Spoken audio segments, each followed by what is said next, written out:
Seanca plenare e kësaj të enteje në parlament ka nisur me përplasje midis grupeve kundërshtare politike. Partia Demokratike ka blokuar për një kohë foltoren e kuvendit deri në ndërprerjen e seancës nga kryetari Niko Peleshi, pasi kreu të PD-s Sali Berisha i u ndërpre fjala, me arsyetimin se i përfundoi koha që kishte në dispozicion. Megjithatë, Berisha gjeti mënyrën se si të vijojë fjalimin e tij duke u futur live në rrjetin e tij social Facebook, ndërsa shprehet se koha e diktaturave ka mbaruar dhe se shqiptarët nuk do të durojnë më të jenë në diktaturën e kryeministrit Edi Rama. Dhe ju për hir të saj bllokoni kryeministri Edi Rama bllokoni shtetin ligjor. Shikoni kush përfundoi diktaturat. Ndiqni Teheranin çfarë psoi Ayatollahu. Diktatorët kanë vetëm një fund të turpshëm. Dhe ju siguroj se kjo që ju po i bëni Shqipërisë është një akt madhor anti-shqiptar. Dhe asaj i dilni zot ju, se jeni mekatar.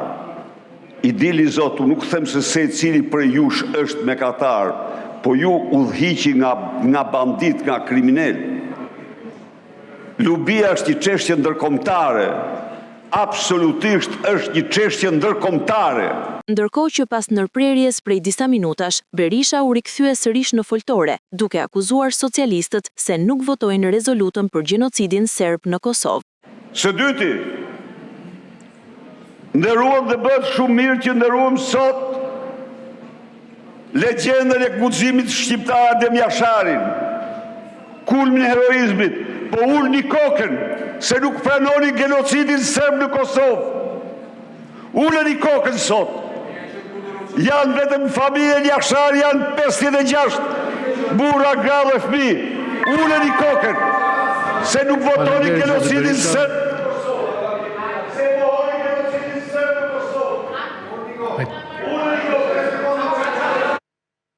Ka kaluar koha, përfundoni fjalin zoti Berisha. Mos ndërprej.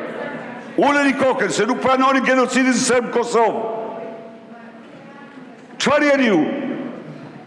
Që hedhni poshtë rezolutat e genocidit serb në Kosovë. Seanca plenare e kësaj të enteje nisi me 1 minutë heshtje në nder të familjes së Adem Jasharit dhe ish-deputetit të PD-s që ndorroi jetë, Tomor Dosti, ndërsa nuk kanë munguar edhe përplasjet midis palëve.